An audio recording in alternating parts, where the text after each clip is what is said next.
Honorable, dans un communiqué que vous avez récemment envoyé, vous dites que les conditions d'une alternance ne sont pas réunies. Donc vous êtes en train de dire que Macky va être encore président de la République. Non, je n'ai absolument pas dit que Macky va être président de la République. Ce que j'ai dit est très clair. Il faut noter, et tout le monde pourra le noter avec nous, que le président Macky Sall est minoritaire dans ce pays.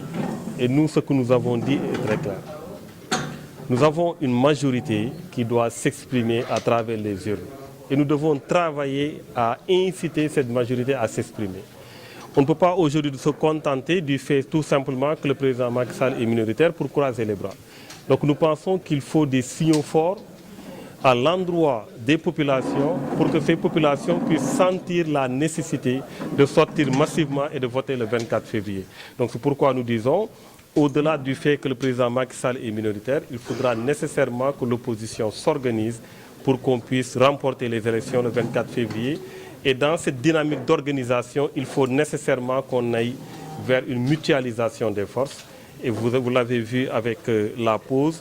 Et du point de vue politique, il faut également qu'il y ait cette mutualisation-là pour donner ce signal fort aux populations qui verront que on n'a pas mis en avant nos ambitions présidentielles, mais on a plutôt mis en avant l'intérêt général. Et l'intérêt général voudrait aujourd'hui que les Sénégalais soient rassurés qu'il y a des candidats à la présidentielle qui feront tout pour qu'il y ait une vraie rupture en 2019. Justement, pour chaque élection, vous allez soutenir qui? Non, mais ça, j'en ai déjà parlé. Ce que je dis déjà, c'est que je n'ai pas encore soutenu un candidat. Maintenant, l'autre aspect est que nous avons juste exclu un candidat qui s'appelle le président Macky Sall, qui est le candidat sortant. Nous mettrons en avant, bien entendu, la mutualisation des forces. Nous mettrons en avant également et surtout un projet de société. Parce que nous pensons aujourd'hui que nous ne pouvons plus être dans l'ère des messies.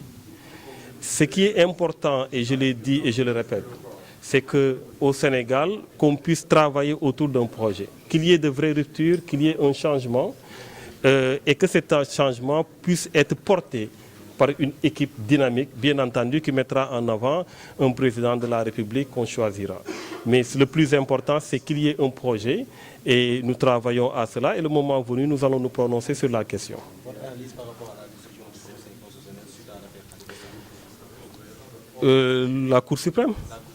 Alors, sur cette affaire, ce que je peux dire très clairement, c'est que malheureusement, et c'est ça qui est dommage dans notre pays, c'est que tout le monde s'y attendait et personne ne fait rien. On a l'impression aujourd'hui qu'on vit tellement le mal qu'à la limite ça devient banal.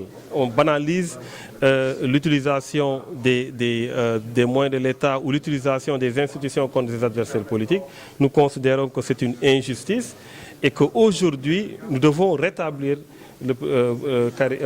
Khalifa Sall dans ses droits. Et nous pensons que de toutes les façons, avec ce qui s'est passé, Khalifa Sall sera candidat à l'élection présidentielle. Ça, c'est notre conviction. Et il faudra nécessairement travailler à ce que de telles pratiques ne puissent plus se produire à l'avenir.